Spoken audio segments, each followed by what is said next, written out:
On va s'intéresser à Max Weber, un des pères fondateurs de la sociologie, et à une question qu'il s'est posée il y a plus d'un siècle. Une question qui a littéralement changé notre regard sur le monde. On va explorer ensemble ces idées pour essayer de comprendre d'où vient notre société moderne. Alors, la question de départ est simple, mais elle est énorme. Pourquoi le capitalisme moderne est-il né en Occident et pas ailleurs? Mais attention, le truc c'est que Weber ne parle pas juste de la soif de richesse, hein. Ça a toujours existé, partout. Non, lui, il s'intéresse à un système bien précis, un capitalisme organisé, méthodique, rationnel, basé sur le travail libre. Et c'est ça le vrai mystère à résoudre. Bon, pour s'attaquer à un mystère pareil, par où commencer? Eh bien, Weber, très méthodiquement, s'est dit qu'il fallait d'abord définir l'objet de l'enquête, ce qu'il a appelé l'esprit du capitalisme. Et attention, ça c'est vraiment le point clé. Il ne s'agit pas de l'avarice ou de la cupidité classique. Pas du tout. C'est une idée radicalement nouvelle pour l'époque. L'idée que c'est un devoir, presque une obligation morale, pour un individu d'augmenter son capital sans cesse, comme si c'était un but en soi. Et pour mettre une image sur cette mentalité, Weber va chercher un exemple chez quelqu'un d'assez inattendu, Benjamin Franklin. Ce qui est fascinant, c'est que Franklin présente ses conseils comme de la pure logique commerciale. Il n'y a aucune justification religieuse ou morale. Et c'est précisément ça qui va intriguer Weber. On voit bien que ça va beaucoup plus loin qu'un simple conseil pour faire des affaires. Pour Franklin, gaspiller son temps ou son argent, c'est pas juste une erreur de gestion, c'est carrément une faute morale, le pire des péchés. C'est cet ethos, cette mentalité si particulière que Weber va vouloir décortiquer. Ok, donc cette mentalité existe. Mais d'où est-ce qu'elle sort? Le tout premier indice que Weber va trouver est, eh bien, il est presque banal. Ça vient d'une simple observation statistique faite chez lui, en Allemagne. Qu'est-ce qu'il remarque? Un truc assez frappant. Les protestants sont surreprésentés partout où il y a du pouvoir économique. Ce sont eux les chefs d'entreprise, les détenteurs de capitaux, les ouvriers les plus qualifiés. Et cette tendance, on la retrouve même dans le choix d'études des enfants. Ils s'orientent massivement vers les filières techniques et commerciales, celles qui mènent au business. Pour Weber, ce n'est absolument pas une coïncidence. Ça révèle une différence de mentalité bien plus profonde. D'ailleurs, un dicton de l'époque résumait ça à la perfection. Le protestant préfère bien manger, sous-entendu, il est prêt à prendre des risques pour réussir. Le catholique, lui, préfère dormir tranquillement, il privilégie la sécurité, une vie plus paisible. D'accord, mais alors, quelle est la source de cette différence? Qu'est-ce qui peut bien pousser tout un groupe de personnes à agir comme ça? C'est là que l'analyse de Weber devient géniale. Pour lui, la réponse n'est pas économique, elle est psychologique. Et tout vient d'une idée théologique qui va créer une angoisse existentielle absolument terrible. Le cœur du réacteur, c'est la doctrine de la prédestination. Le concept est simple et terrifiant. Imaginez un peu, avant même votre naissance, Dieu a déjà décidé si vous irez au paradis ou en enfer. La décision est prise, elle est irrévocable, on ne peut rien y changer.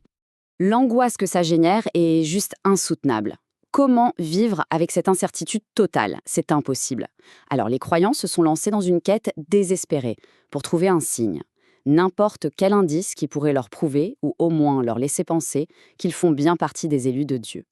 Et où vont-ils chercher ce signe? Dans le travail. C'est là qu'une idée va tout changer. La vocation. Travailler dur, sans relâche, de façon méthodique, dans son métier, ça devient la meilleure façon de se rassurer.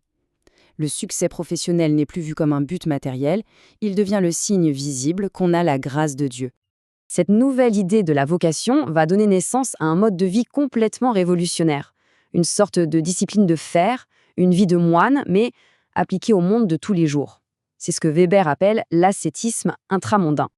La différence est fondamentale. L'ascète traditionnel, c'était celui qui se retirait du monde pour se rapprocher de Dieu. Là, c'est tout l'inverse. Le croyant puritain, lui, doit prouver sa foi au milieu du monde, à travers son travail quotidien. Chaque fidèle doit en quelque sorte vivre comme un moine. Et cette mentalité va engendrer des règles de vie très très strictes. La perte de temps, par exemple, devient le péché ultime. Le luxe, le bavardage, le plaisir spontané, tout ça est vu avec une immense méfiance. Ce sont des distractions qui détournent du travail et donc de la quête du salut.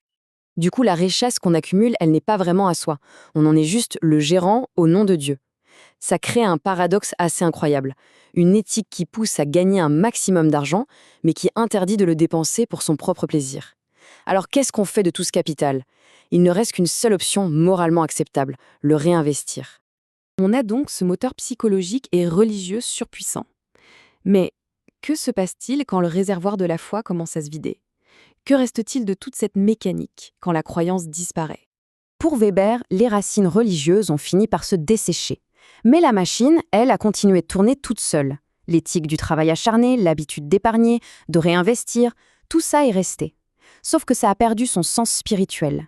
C'est devenu une simple vertu économique, un automatisme.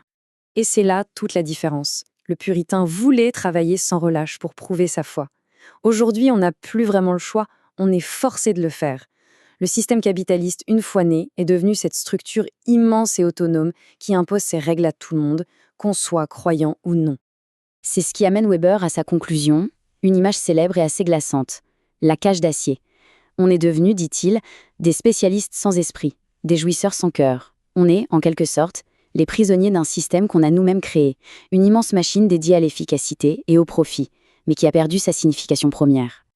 Ce qui nous laisse avec une dernière question, une pensée provocatrice pour notre monde d'aujourd'hui. Si les fondations religieuses ont disparu, si l'esprit originel s'est échappé, qu'est-ce qui fait tourner la machine maintenant? Quel esprit anime notre capitalisme?